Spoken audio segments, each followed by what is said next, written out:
1950లో కౌలు మరియు వ్యవసాయ భూముల చట్టము అంటే ఏమిటి? 38E సర్టిఫికేట్ అంటే ఏమిటి? రక్షిత కౌలుదారులని ఎవరిని అంటారు? 48E సెక్షన్ అంటే ఏమిటి? తర్వాత AP crop cultivators rights act 2019 అంటే ఏమిటి అనేటువంటి వివరాల గురించి ఈరోజు వీడియోలో క్లుప్తంగా తెలుసుకుందాం. దీనికి ముందు జరిగినటువంటి కొన్ని సంఘటనల గురించి, నవాబులు అంటే తెలంగాణలో జరిగినటువంటి సంఘటనల గురించి తెలుసుకోవాల్సిన అవసరం ఎంతైనా. ఎందుకంటే నవాబుల పరిపాలనా కాలంలో భూములు వచ్చేసి ఎక్కువగా 42% ఈ జాగీర్దారుల చేతుల్లోనే ఉండేది. తర్వాత ఈ సర్ఫియే కాస్ అనేటువంటిది అది నిజాము యొక్క సొంత భూములు కలిగి ఉండేటువంటివి. తర్వాత ఫైగాలు అనేటువంటి జాగీర్దారులు కూడా ఉండేటువంటి వాళ్ళు, వాళ్ళ చేతుల్లో కొంత భూమి. తర్వాత రైతుల చేతుల్లో ఉండేటువంటి భూములు కల్సా భూములు అంటాం, వాటిల్లో కూడా వారి చేతిలో కొంత భూమి, స్వతంత్ర సంస్థానాల చేతుల్లో కూడా కొంత భూమి ఉండేది. అయితే ఈ భూములన్నిటిని కూడా రైతులే కౌలుకు సాగు చేసుకునేటువంటి వారు. తర్వాత సొంత భూములు కలిగినటువంటి రైతులు కూడా ఉండేవారు. కానీ వీళ్ళ దగ్గర ఈ జాగీర్దారులు కానీ, ఫైగాలు కానీ, నిజాములు కానీ వీళ్ళంతా కూడా 50% శిస్తు అనేటువంటిది వసూలు చేసేవారు. ఉదాహరణకి ₹100 ఆదాయం వస్తే ₹50 పన్ను రూపంలోనే పోయేది. ఇంకా ₹50 వచ్చేసి రైతుకు ఆయన పెట్టినటువంటి దున్నకాల ఖర్చులు కానీ, తర్వాత విత్తనాల ఖర్చులు కానీ, వాళ్ళు పడినటువంటి కష్టాలు కానీ, తర్వాత వడ్డీలకు తెచ్చినటువంటి డబ్బులు కట్టుకోవడానికి కానీ, ఆఖరికి రైతుకు నష్టాలు మిగిలేటువంటి పరిస్థితి ఎక్కువగా ఉండేది. కాబట్టి చాలా కాలము ఇలాంటి బాధలు అనుభవించిన తర్వాత చాలామంది పన్నులు కట్టేది కొంచెం వాయిదాలు వేస్తూ వచ్చేదానివల్ల ఈ నిజాం సంబంధించినటువంటి సైన్యం కానీ, కాసిం రజ్వీ ఏర్పాటు చేసినటువంటి రజాకార్లు యొక్క సైన్యం కానీ రైతుల పైన ఎక్కువగా ఒత్తిడి తెచ్చి బెదిరించి వాళ్ళ దగ్గర నుంచి బలవంతంగా పన్నులు వసూలు చేసేటువంటి పద్ధతి ఉండేది.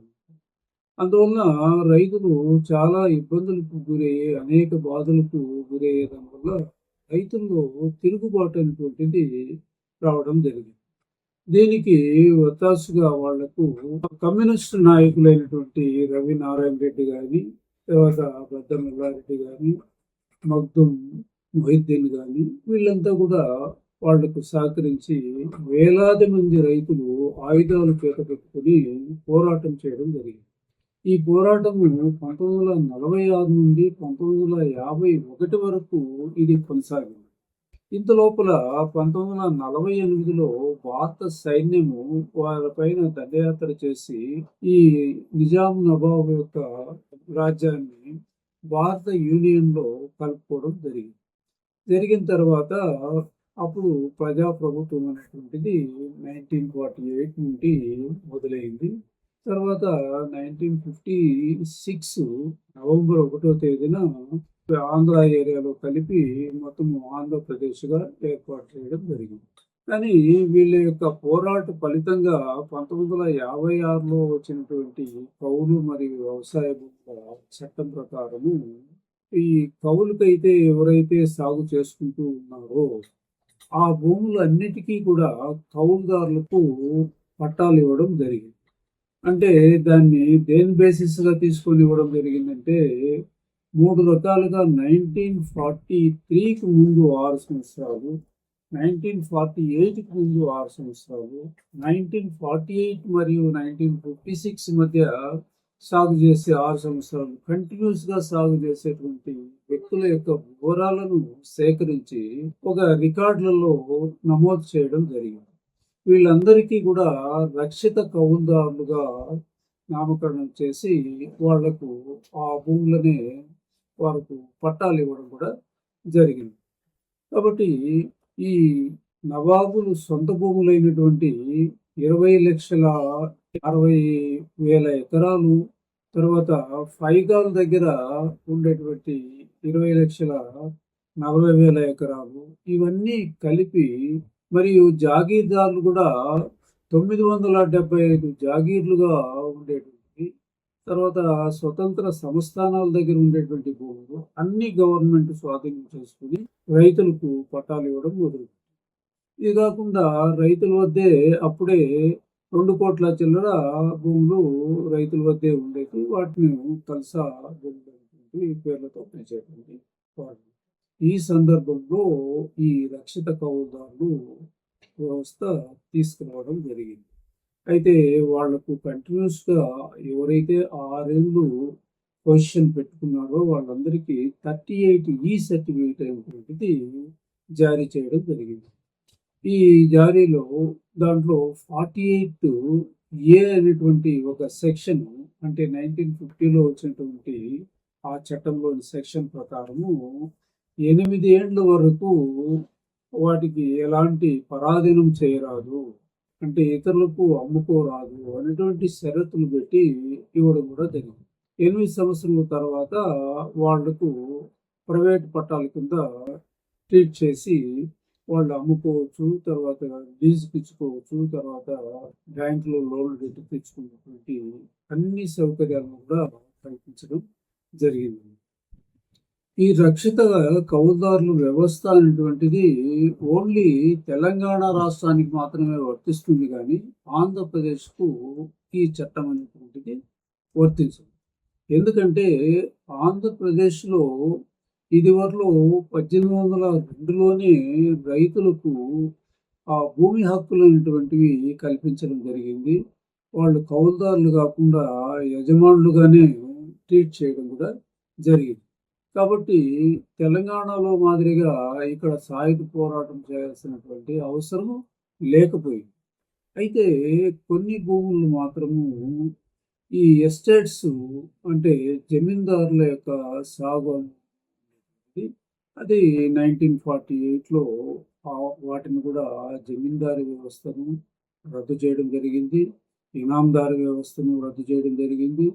రద్దు చేసి ఎవరైతే ఆ భూముల్లో సాగు చేసుకుంటున్నారో వాళ్ళందరికీ కూడా రైతువారి పట్టాలు అనేటువంటివి ఇవ్వడం జరిగింది. కాబట్టి తెలంగాణలో ఉండేటువంటి సమస్యలు ఆంధ్రప్రదేశ్లో లేవు. అయితే ఇందులో కూడా టెనెన్స్ యాక్ట్ అనేటువంటిది 2011లో వచ్చింది. దాన్ని రద్దు చేసి 2019లో రైతులకు వచ్చేసి క్రాప్ కల్టివేటర్ రైట్స్ యాక్ట్ అనేటువంటిది తేవడం. అయితే ఈ వాళ్లకు క్రాప్ కల్టివేటర్స్ రైట్ సర్టిఫికెట్స్ అనేటువంటివి కూడా జారీ చేయడం జరిగింది, ఎవరికి? కౌలుదారు. కానీ వాళ్ళు ఈ సర్టిఫికెట్ వలన ప్రభుత్వం నుండి వచ్చేటువంటి అన్ని పథకాలకు పొందేందుకు, సబ్సిడీలు పొందేందుకు, తర్వాత బ్యాంకుల నుండి రుణం పొందేందుకు ఈ కార్డులు ఉపయోగపడతాయి. కానీ భూస్వామి యొక్క భూములపైన వీళ్ళకు ఎలాంటి అధికారాలు ఉండవు. ఎన్నేళ్ళు చేసినా, 10 ఏళ్ళు కానీ 20 ఏళ్ళు కానీ ఎన్నేళ్ళు చేసినా కూడా కౌలు రైతులకు భూముల పైన ఎలాంటి హక్కులు ఉండవు. కానీ వీళ్ళు వాటిపైన ఉండేటువంటివి లోన్లు తెచ్చుకునేటువంటిది, రైతులు ప్రభుత్వం ఇచ్చేటువంటి పథకాల నుండి లబ్ధి పొందేటువంటి అధికారాలను కల్పించడం జరిగింది, కానీ రైట్స్ అనేటువంటి ఉండవు. చాలామంది రైతులకు ఈ చట్టాల గురించి కానీ తెలియక చాలామంది తెలంగాణలో 38E సర్టిఫికేట్ రాకముందు అమ్ముకున్న వాళ్ళు ఉన్నారు, వచ్చిన తర్వాత వెంటనే అమ్ముకునేటువంటి వాళ్ళు కూడా ఉన్నారు. ఇవన్నిటి కూడా 48A సెక్షన్ ప్రకారము వీళ్ళు 8 ఏళ్ళ లోపల అమ్మకూడదు. ఒకవేళ అమ్ముకోవాలా అనుకుంటే తహసీల్దార్ వారి పర్మిషన్ తీసుకొని అతని యొక్క కుటుంబ అవసరాలు ఆ భూమి అమ్మకపోతే చాలా ఇబ్బందుల్లో పడతాము అనేటువంటి ఉద్దేశం ఉన్నప్పుడు తహసీల్దార్ వారు వాళ్లకు ముందుగా పర్మిషన్ ఇచ్చేటువంటి అవకాశం ఉంది.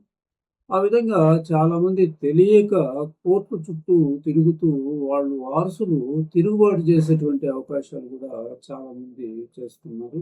ఇవి కూడా నా నోటీస్కు తెలంగాణ రైతులు తేవడం జరిగింది. దీని గురించి కోర్టులలో ఎక్కువగా ఇప్పటికి కూడా పెండింగ్‌లో ఉన్నట్లు తెలుస్తోంది. కాబట్టి ప్రతి రైతు కూడా రక్షిత కౌలుదారులు అంటే ఎవరు? తర్వాత 1950లో వచ్చినటువంటి కౌలు మరియు వ్యవసాయ భూముల యొక్క చట్టం అంటే ఏమిటి? 48 సెక్షన్ అంటే ఏమిటి? ఈ వివరాలన్నీ కూడా క్షుణ్ణంగా తెలుసుకోవాల్సినటువంటి అవసరం ఉంది. అదేవిధంగా చాలామంది భూదాన భూములు కూడా అది అమ్ముకోరాదు అనేటువంటి పరిస్థితి ఉంటే కూడా వాటిని కూడా అమ్ముకొని కోర్టు చుట్టూ తిరిగేటువంటి పరిస్థితి ఎక్కువగా తెలంగాణలో కనిపిస్తుంది. ఆంధ్రప్రదేశ్‌లో తెలంగాణతో పోలిస్తే కొంచెం తక్కువే. ఎందుకంటే వీళ్ళు యజమానుల పైన భూములు మాకే అమ్మాలి. కౌలుదారు చట్ట ప్రకారం మాకే హక్కులున్నాయి. తెలంగాణలో ఉన్న మాదిరిగా మాకు కూడా ఉంటాయి అనేటువంటిది తెలియక చాలామంది వాళ్ళు కోర్టుల చుట్టూ తిరిగేటువంటి పరిస్థితులు ఎక్కువగా ఇక్కడ ఉన్నాయి. ఆంధ్రప్రదేశ్‌లో ఉన్నాయి, తెలంగాణలో ఉన్నాయి. కాబట్టి ప్రతి రైతు కూడా తెలుసుకోవాల్సినటువంటి అవసరం ఏమంటే, ఈ సర్టిఫికేట్లు అంటే 38 అంటే ఏమి? ఎన్నేళ్ల తర్వాత దీన్ని అమ్ముకుంటే హక్కులొస్తాయి? అనేటువంటి వివరాలు తెలుసుకునే దానికోసం ప్రజలకు ఇవన్నీ తెలియజేయాలనేటువంటి ఉద్దేశంతో ఈ వీడియో చూడడం జరిగింది. Thank you very much.